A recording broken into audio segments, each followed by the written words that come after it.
There's a new day dawning, the time is at hand, where the glory of the Lord will be revealed to every man. Open the door, open the door, open the door, and let the King of Glory in. Open the door, open the door, open the door, and let the King of Glory in. Well, let the King of Glory in. Open up the door. Starts right now. So fling wide, you heavenly gates, and prepare the way of the risen Lord. The Apostle John was on the island of Patmos. He was in prison for the testimony of Jesus Christ, and he heard a sound behind him. He said, behold, I looked. There was a door standing open in heaven, and I heard a voice which was like a trumpet speaking with me, saying, come up here, and I will show you the things that must take place. That's what we need, my friend. We need a heavenly perspective of the things that are going on in the world around us, the things that the Word of God foretold us would come to pass, those things which must take place, those things which are taking place even now.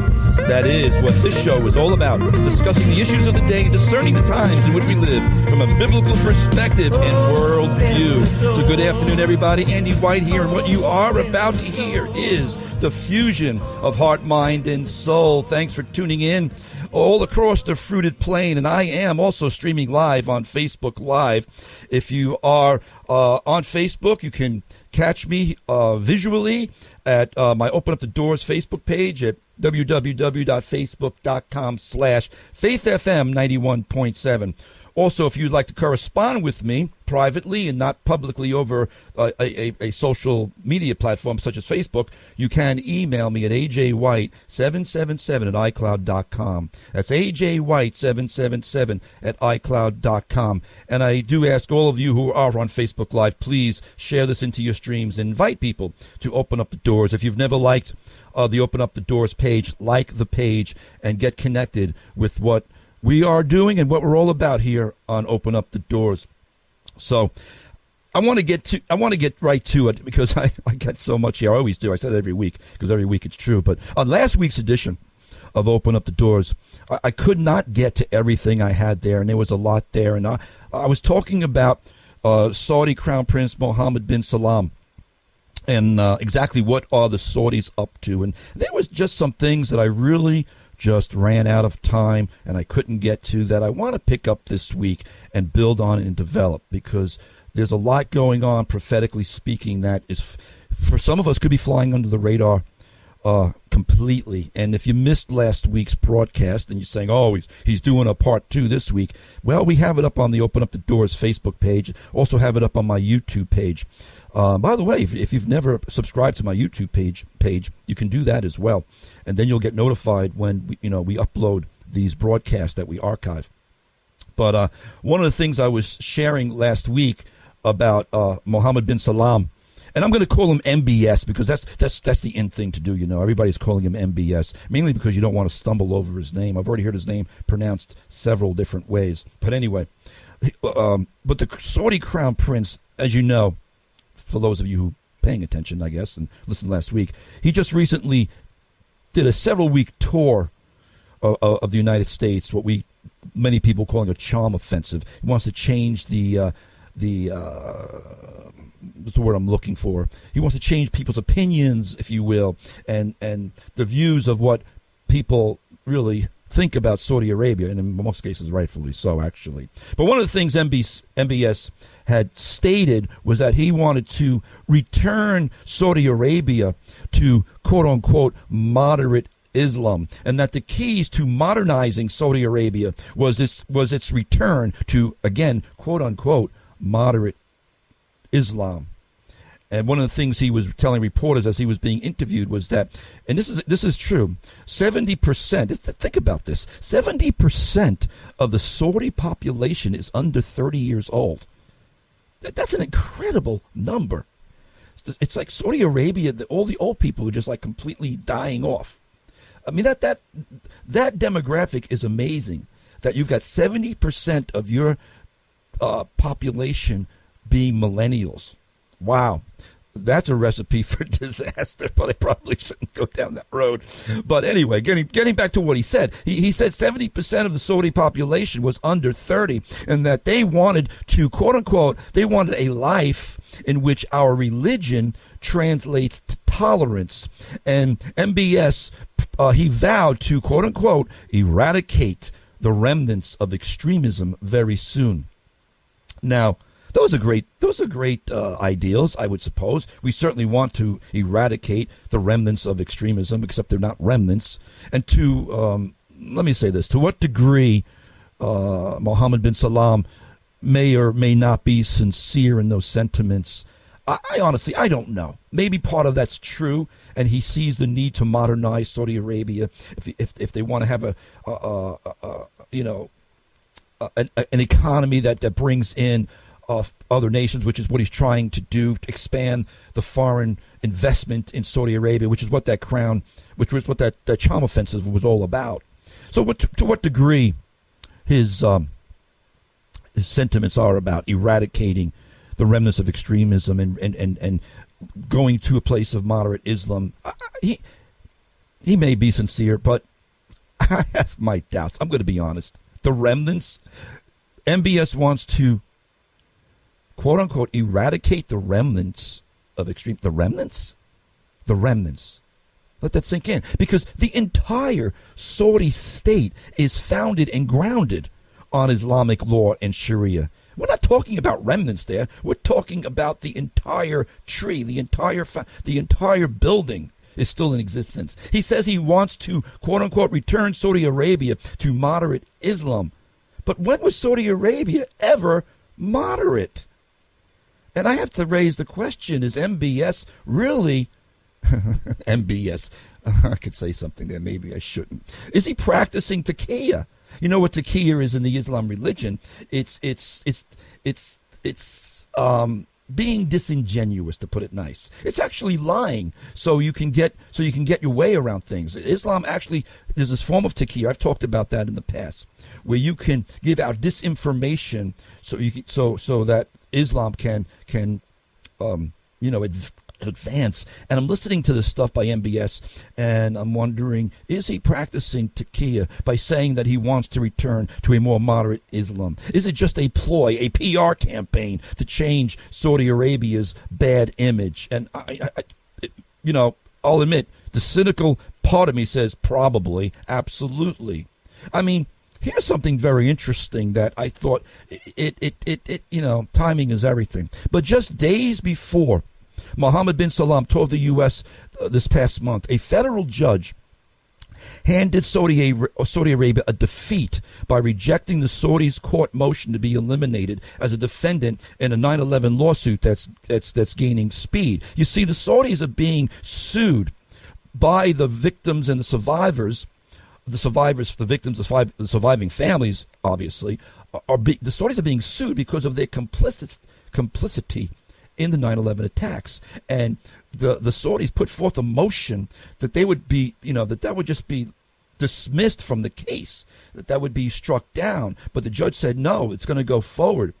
And there's a lot of good reason for it, because these are the facts, my friends. According to FBI documents and at least one CIA memorandum, some of the September 11 hijackers, while in the United States, had contacts with individuals who connected to the Saudi government. I mean, this is all in the declassified 9/11 report that came out. And there is real complicity from the Saudi government regarding that attack on 9/11 in 2001. And many people know this and understand this, but the politicians and the powers that be have always tried to cover it up and to sweep it under the rug. But the 9/11 report also claims that Al-Qaeda's development into a terrorist organization and its ability to carry out the 9/11 attacks was made possible through the financial and operational support it received from charity organizations established and controlled by the Saudi government. And yet, we have never, through the political realm and through our politicians, ever gone after the Saudis for this. And that's why these people are suing them. and this is out there, and the Saudis tried to take this down right before Mohammed bin Salom came here to America. And here's what's interesting. Some of these, one of them, not some of them, but one of these Saudi charities that were actually funding the 9/11 attacks, funding the plan, funding Al-Qaeda. One of these charity organizations was founded by guess who? MBS. Mohammed bin Salam actually founded one of these Saudi charities. It was called the High Commission for Relief of Bosnia Herzegovina, and it was founded by MBS. So there are direct ties that we know of. That it's not guesswork. We know. Government officials have known this for a very long time, and I'm building on something here because I'm going somewhere with this. MBS knows this. Mohammed bin Salam knows this. So he's putting on this charm offensive. He wants to change the bad name that Saudi Arabia has for investors, for financial investors, for economic investors, for Hollywood investors. He met with all these people that I shared with you last week on last week's broadcast. But here's something I want to get to that's even more important. Well, I should say more important, but of I think most of us don't recognize, most of us don't realize what the Saudis have been doing, because the 9/11 report also blasts the Saudi government for supporting radical Islam by funding mosques and schools that promote Wahhabism ideology. Wahhabism is the type of Islam that's practiced in Saudi Arabia, and they are funding it all over the world. And that's a very, very, very important point. The Saudis are hands down the benefactors and supporters of Islamic evangelism worldwide. And those who are studying these things and those who are watching these things, it's out there. These are facts. Just how much, some of these figures are probably going to blow you away because they blew me away. How much are the Saudis spreading to spread the message of Islam? Now remember, I'm sharing this because Mohammed bin Salam had said he wants to eradicate the remnants of extremism.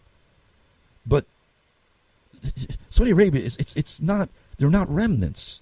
They are the world supplier of radical Islam, financially speaking.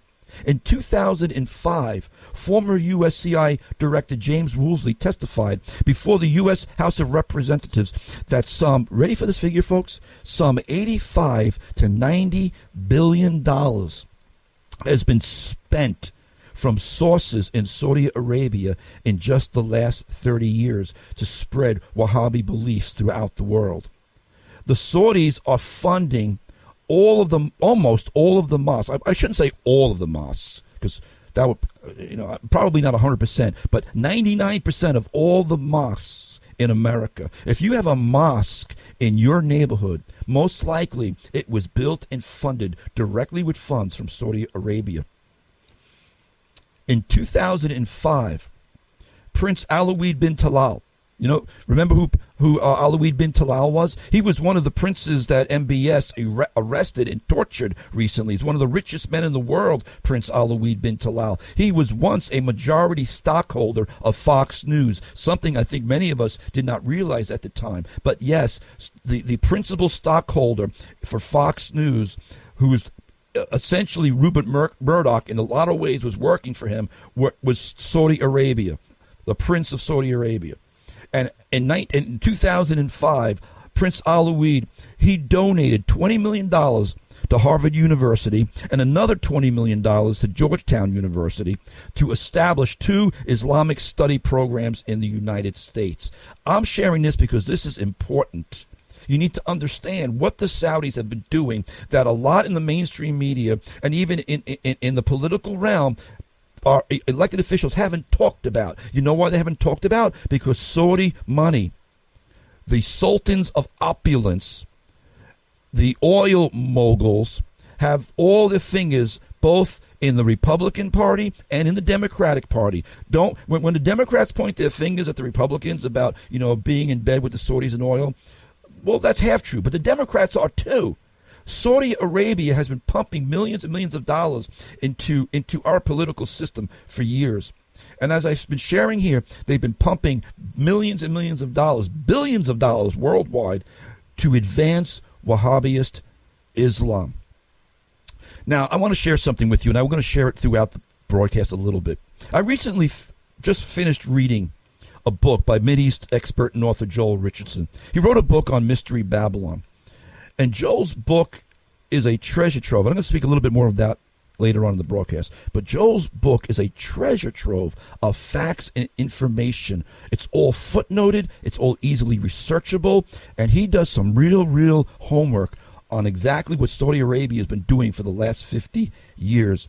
In his book, he documents a ton of factual information regarding the Saudis that is truly eye-opening. And again, I'm relating this back to what MBS was trying to do with his charm offensive by saying that he wanted to bring Saudi Arabia into a more tolerant and moderate version of Islam, and why I don't personally believe him. Because not only is Mecca the historical womb from which Islam was birthed. Remember, Muhammad started Islam in Saudi Arabia. As Joel writes in his book, Mecca is the womb of Islam. But the modern day rulers of Saudi Arabia, like MBS, like his father, King Salom, they are the primary source of ideological and financial support for Islam globally. The primary source. Now, we know that a nation like Iran is a state sponsor of terrorism. And Iran practices Shia Islam, whereas Saudi Arabia is Sunni Islam, which is another thing I'll bring up later in the broadcast. Why is Saudi Arabia and Iran butting heads and almost on the verge of war? There's a lot of layers to this onion, folks. But right now I want to focus on what's happening with Saudi Arabia and what are they up to? Because they are a primary source for the teaching of radical Islam around the world. In fact, according to a Saudi news TV commentator, one of the talking heads there in Saudi Arabia, a guy by the name of Dawood al-Sharian, the tens of billions of dollars used by the Saudi royals pay, ready for this? Pay for an estimated 90% of, quote, the expenses of the entire faith. I'll say that again. 90% of the funding for the spread of Sunni Islam globally comes from Saudi Arabia. And the sum total, I want to put this in perspective here, the sum total of those billions and billions of Saudi dollars dwarfs anything the Christian church is spending on missions, including the Roman Catholic Church in the spending of money for world missions. The Christian church doesn't even come close, including the Vatican, doesn't even come close in spending money for world missions for the advancement of the gospel, as the Saudis are spending for the advancement of Islam. Let me compare that a little bit, apples to apples here. In the same way that the United States serves as the greatest source of funding for global Christian missions, and we all acknowledge that. The U.S., we have sent out missionaries for decades and decades and decades, and we have supported missionaries, and we have funded missionaries for decades. We are the United States of America. At one time, I don't know if it still is, because now a lot of missionaries are coming out of Africa, but at one time, America was the greatest source of funding for global Christian missions. In the same way, Saudi Arabia serves as the greatest source of funding for Islam. I'll say it again. If you have a large mosque in your city, it was most likely paid for by the Saudi Arabian government. Saudi Arabia trains, sends, and funds Islamic scholars all across the world. Saudi Arabian Islam, Wahhabism, is the primary ideological and financial fountainhead for nearly every radical Islamist jihadi organization in the world. ISIS, Al-Qaeda, Boko Haram, all the jihadist groups that murder Christians all the jihadist groups that want to see a caliphate, they're all the fruit of Saudi Arabia's global Wahhabi influence. So I'll ask it again. What are the Saudis up to? Especially MBS. Why the charm offensive? Well, obviously, it should be obvious. It's to try and overcome what is so very, very well known regarding the duplicity of the Saudi government. So for what purpose does he come to on an American charm offensive tour to meet with the rich and to meet with the powerful, to meet with the real estate investors and to meet with the venture capital investors, to meet with Rupert Murdoch like he did last week, to meet with the Hollywood moguls like he did last week? Mohammed bin Salman, I've heard his name pronounced so many ways, it's all in my head.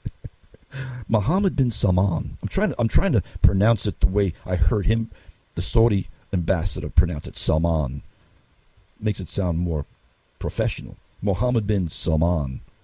Except that I've heard it pronounced Salman and Solman and all kinds of other ways from TV pundits. But I'm trying to say his name right, though. The Arabian way. Mohammed bin Salman comes. Anyway, he came hat in hand. Let me get back on track here. He came hat in hand, looking for and soliciting the financing and the investment for the building and developing of what I've dubbed the mother of all cities, NEOM. We've been hearing some things about NEOM in the news here and there. I'm going to talk about NEOM after I come back. I'm going to take a break right now. But here's Chris Tomlin with Fear Not. We're living in exciting days, exciting times, and we don't have to fear. But I want to get into talking about NEOM when I get back. Stick around, folks. Fear not. The Lord our God is with us. Chris Tomlin. Welcome back. Andy White here. You are listening to Open Up the Doors here on Faith FM, WEGB 90.7 and 93.3 in that big, WEGQ 91.7 in Quag. And I want to get back into talking about NEOM. What is NEOM? Somebody says. I've been talking about what the Saudis are up to. And Prince Mohammed bin Salman, and I heard somebody call these guys the sultans of opulence, and I liked that. But they have this dream of the mother of all cities, and it's been reported this city that the Saudis want to build, NEOM.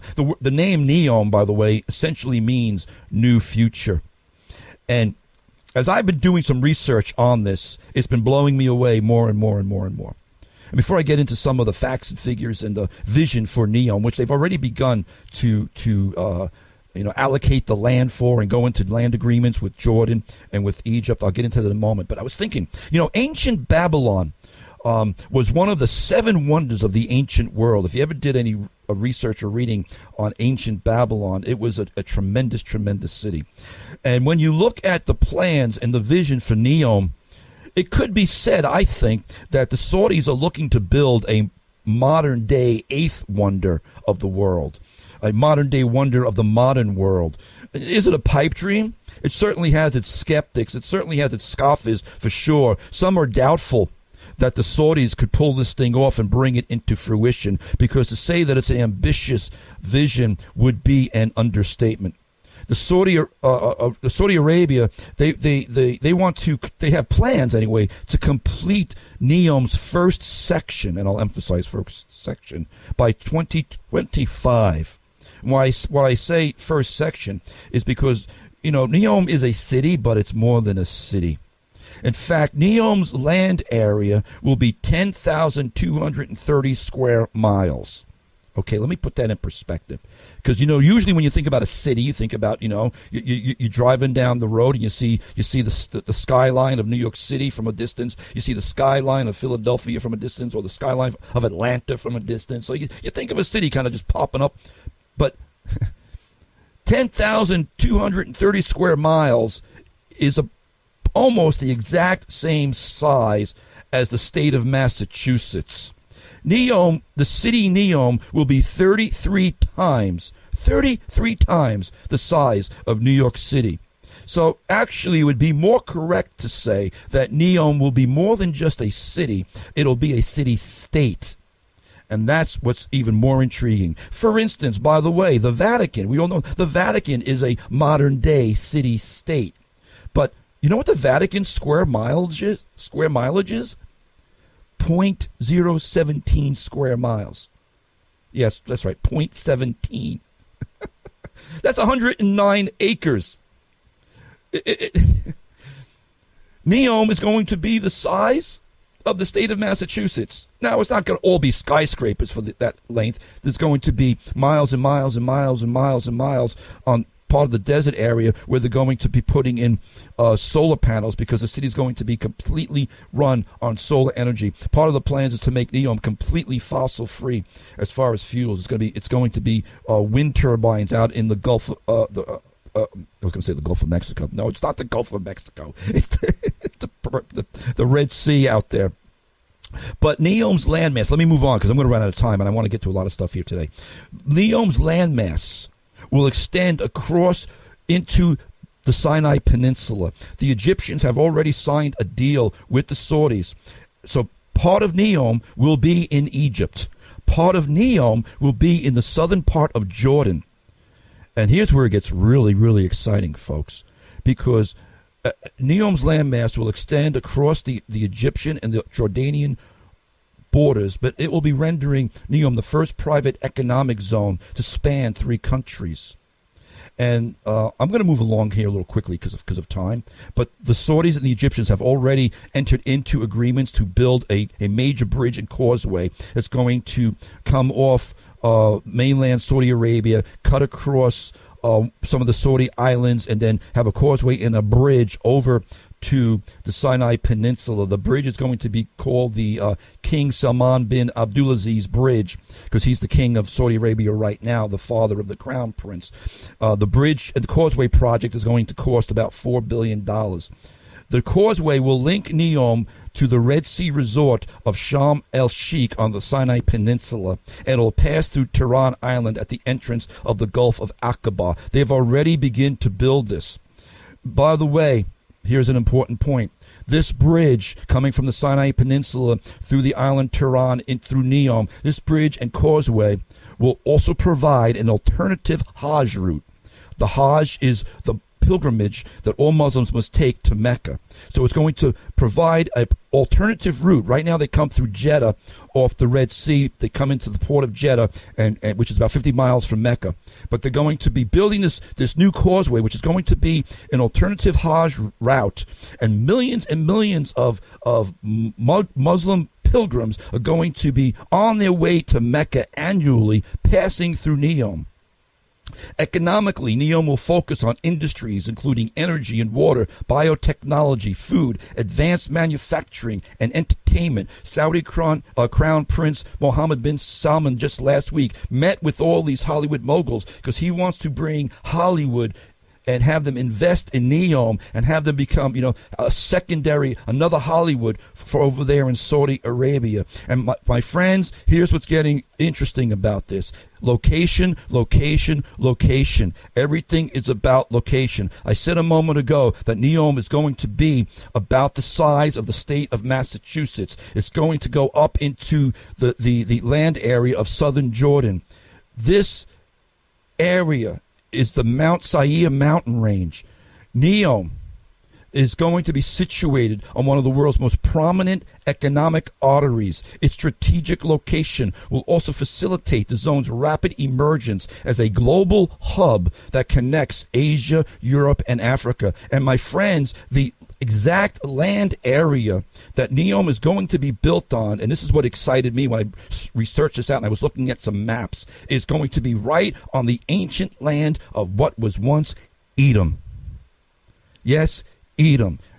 And all of a sudden, all of the prophecies regarding the destruction of Edom and some of the things that have been an enigma to me in some ways are all becoming clear. Location is everything. I want to read something from the NEOM website that they wrote. The special region is intended to exceed major cities in terms of fight and fashion, and is predicted to become a #1 center for the whole world. That's their vision. The plan is to make NEOM a world economic center as well as a world entertainment center. And remember, I said a moment ago, it's also going to be a major route for Muslim pilgrims going on their pilgrimage to Mecca. So you're going to see this world economic center. It's going to be, in a lot of ways, though they don't want it to be the spiritual center. It's only going to become a spiritual center because of all of these millions of people on their way to Mecca. They want it to be a vacation destination. The website states this. This is really interesting, folks. This is from the NEOM website. The location of NEOM's project is exclusive. It's cooler than the encircling areas. It's 10 degrees Celsius below the typical temperature around the Gulf region. The reason? The reason is because it's the Mount Sair mountain range. NEOM will be surrounded by mountains. It'll be situated in a mountainous situation. It says here on the website the reason that the temperature is cooler is a result of the mountainous nature of the encircling space. Also because the wind currents returning from the sea, and also the town being situated to the north. Downtown NEOM is going to be on the Red Sea. It's going to be encircled by mountains. According to the website, here's how they're plugging it as a tourist attraction. Amazing terraces include gorgeous beaches that will stretch for 460 kilometers and lots of pristine islands. High mountains at an associate altitude of up to 2,500 meters, I guess that is, in they use meters, not feet, but off the Gulf of Aqaba and also the sea. And here's number 3. A colossal and extended desert attracts guests. You go to the NEOM website and they'll show you pictures of the mountains. They'll show you pictures of the desert scape with all the beautiful colors that'll be on the north side of NEOM. NEOM will be a port city. It will be situated in a mountainous terrain, with also a wilderness backside. This is from the NEOM website. Now, I want to make some suggestions here, and they're only suggestions, folks. We know from Revelation 17 that Mystery Babylon is a port city with an opulent and luxurious economy. We know, according to Revelation 17:3, that John was taken into the wilderness to see Mystery Babylon. So we know it's a wilderness city. And we know that the woman in Revelation sits on 7 mountains. NEOM will include all of that. There are many, many prophecies in the scripture that talk about the judgments and the destruction that comes upon Edom. NEOM is going to be situated squarely and totally on ancient Edom. And as I said a moment ago, some of the prophecies that I've read through the years that have been somewhat enigmatic to me. Obadiah talks about the destruction of Edom, and others. When one considers the size, scope, and location of NEOM, those prophecies take on a new significance. I was looking at one of them just last night, and I saw some things, like I said, I never noticed before. In Numbers 24, the prophet Balaam, who started out as a false prophet, but God turned his words around. So they prophesied about the coming Messiah. By the time, you know the story of Balaam. I don't have time to get into it all right now. But there's a prophecy of the Messiah in Numbers 24, 17 and 18. And Balaam said, I see him, but not now. He's speaking of the Messiah. I see him, but not now. I behold him, but not near. A star shall come out of Jacob. A scepter shall rise out of Israel, and batter the brow of Moab, and destroy all the sons of tumult, Sheth. And Edom shall be a possession. Sair also his enemies shall be a possession, while Israel does valiantly. Now this is talking about the return of the Messiah. That's how the ancient rabbis have always interpreted this. And in verse 19 it says, out of Jacob shall one have dominion and destroy the remains of the city. Brothers and sisters, that jumped out at me last night. And I went back and I read the entire context of Numbers 24, 25 there. And there is no mention of any city. And all of a sudden it says, this one is the Messiah. This one's going to have dominion. It's going to destroy the remains of the city. From very early on, as I said, Jewish rabbis have understood this passage to be a prophecy concerning the Messiah. And what do these rabbis teach? They teach that when the Messiah will come, he'll crush the heads of Moab, Edom, Seir. And this is exactly where NEOM is being built. Location. Out of Jacob, one shall come and have dominion and destroy the remains of the city. I started thinking just last night, this is fresh bread, folks. What city?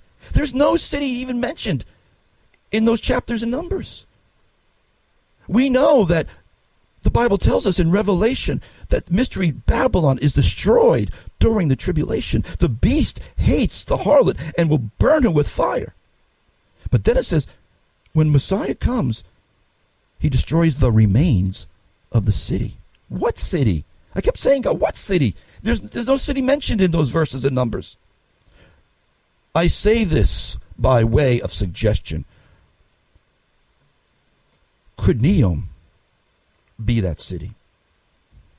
The possibility should not be unduly rejected nor dismissed in my estimation, my friends. I'm going to get into some more of this in a minute. I've got to take a break. Stick around, folks.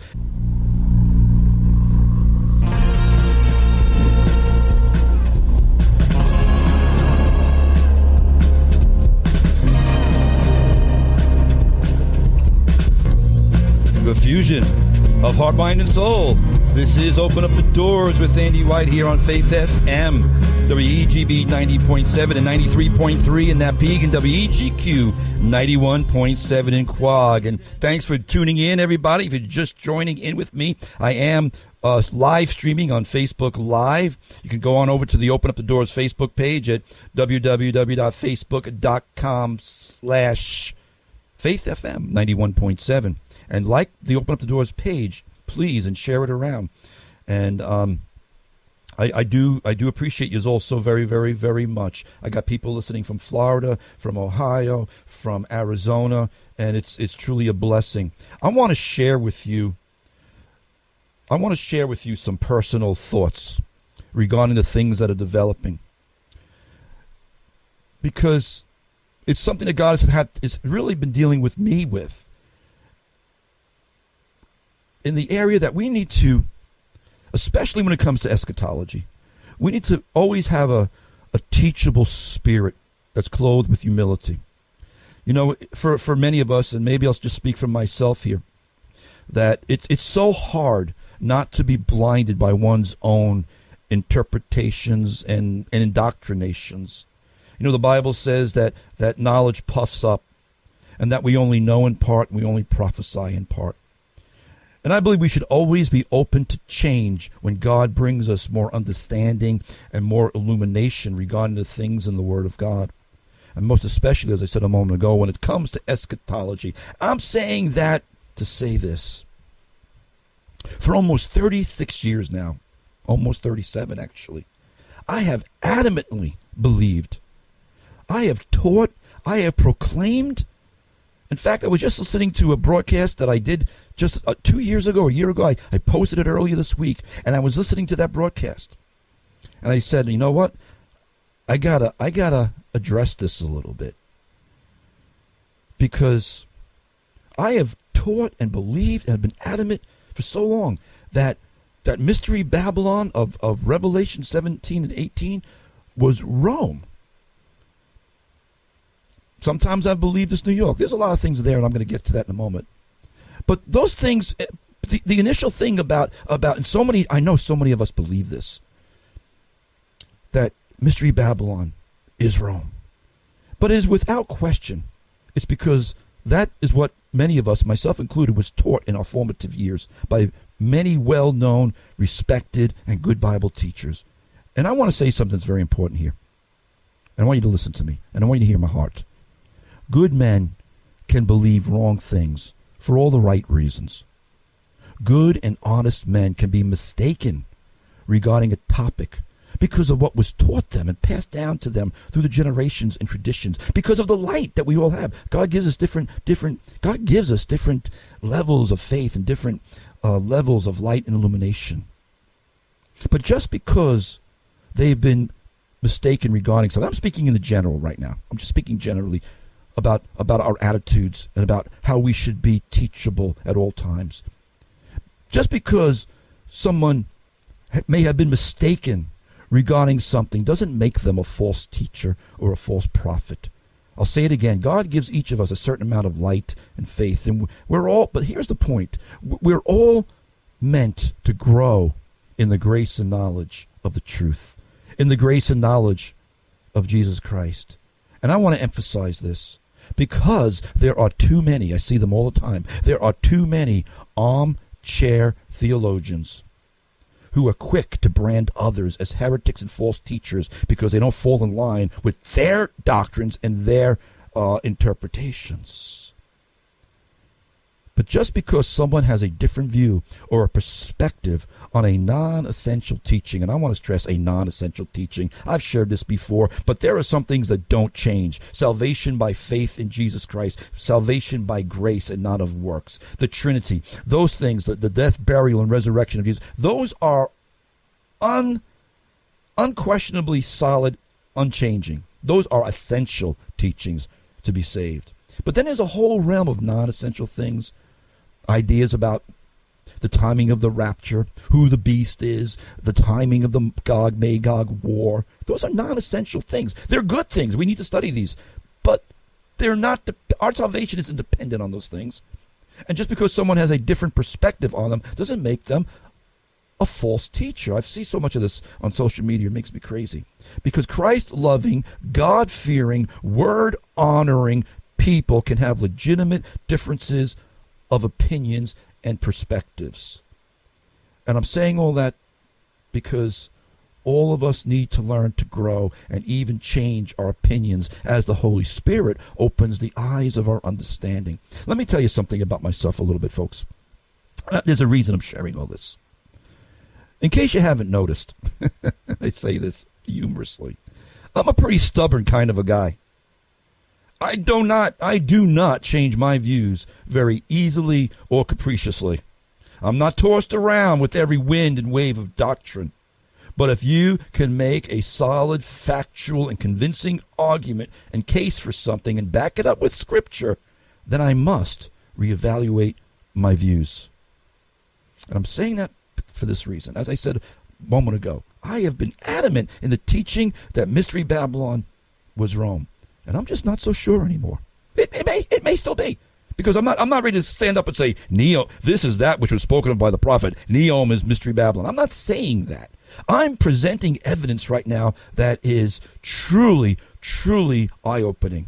Because what is going on with the Saudis in general right now, prophetically speaking, we know we've been talking about, and I've been talking about how they're seemingly aligning themselves with Israel right now. They're becoming friendly with Israel, which is upsetting the Arab world. But that is supposed to happen. The Bible tells us who the nations are in the Gog-Magog coalition. And the Bible tells us the nations that come against Israel. And Saudi Arabia is not in that list, biblically speaking. So I'm saying that because what's going on in general with the Saudis, we are living in prophetic times. And with regard to NEOM, something that none of us even heard of about a year ago. This whole vision, this whole planning for the city only came about in the last 6, 7 to 8 months that was publicly made known anyway. But this was what their plans are. When you search this thing out and when you look at what their vision is, it's extremely, extremely interesting and suggestive. And at the very least, it's worthy of our paying close attention to it. And I've been doing a lot of reading and a lot of research on these things.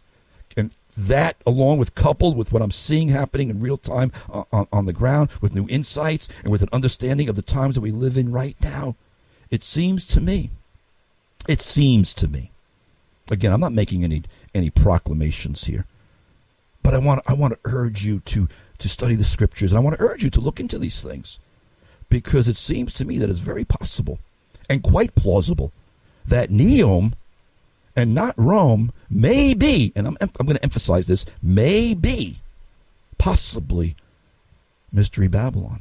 NEOM might come to be the fulfillment of Revelation 17 and 18. And of course, no doubt, only time will tell. But all I'm saying right now is this. Things may play out a whole lot different than we were made to believe or that we originally thought. And that perhaps we may be better served if we're not so dogmatic and high-minded regarding our own perspectives and opinions on questionable things. But be a Berean and search the things out, especially when the reality on the ground, the actual facts might be staring us right in the face and screaming at us to wake up. I think so many are going to miss so many things because they're looking in the wrong place and they're white-knuckling their old teachings and their old doctrines that maybe were just mistakes. The Bible shows us in Revelation 17:18 that the great harlot city called Babylon is both an economic center as well as a religious capital and missionary center. Kings, peoples, and multitudes, nations, and tongues will be deceived and will be drawn into its luxurious living and its harlotries.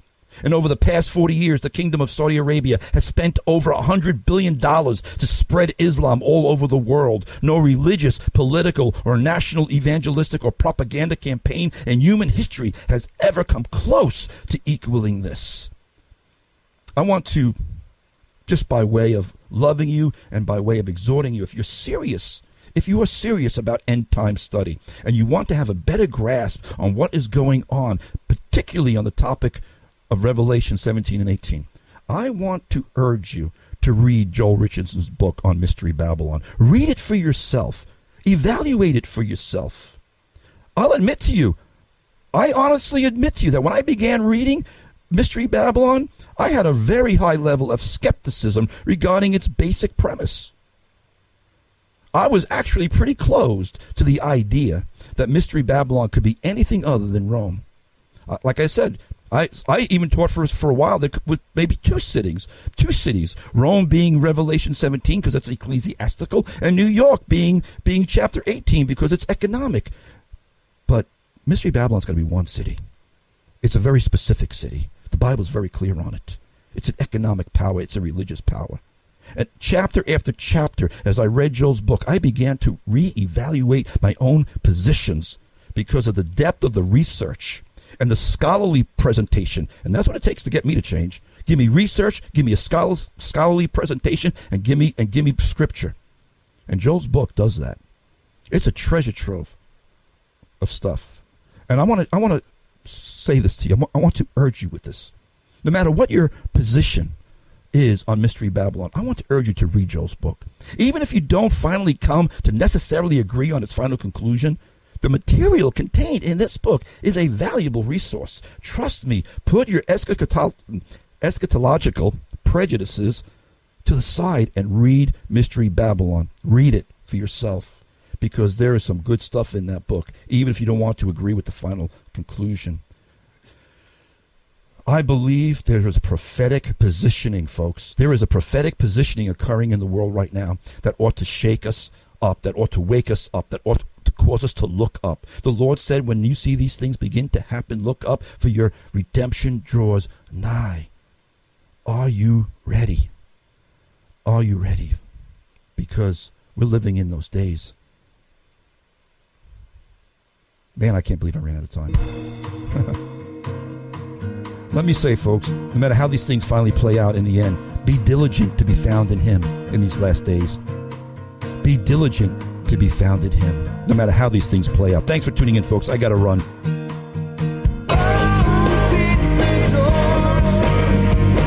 Have a great week, everybody.